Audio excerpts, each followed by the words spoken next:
رمضان ایک عظیم مہینہ ہے جس میں ہر شخص بھوک اور پیاس محسوس کرتا ہے۔ یہ تزکیہ ہے نفس کا۔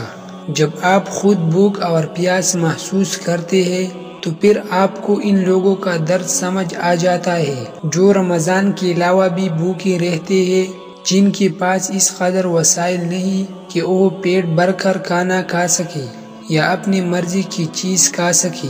اس عظیم عبادت کو کچھ لوگوں اور مولویوں نے مذاق بنا دیا ہے۔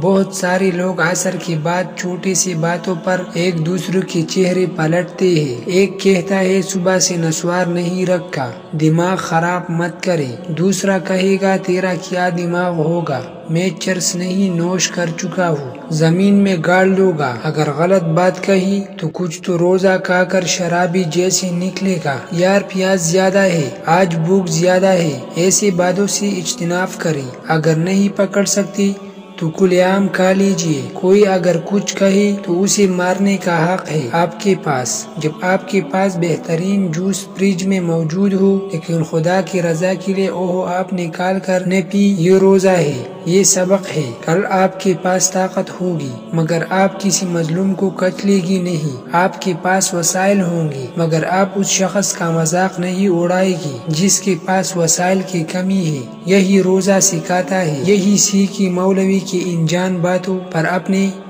عمدہ عبادت قربان مت کرے۔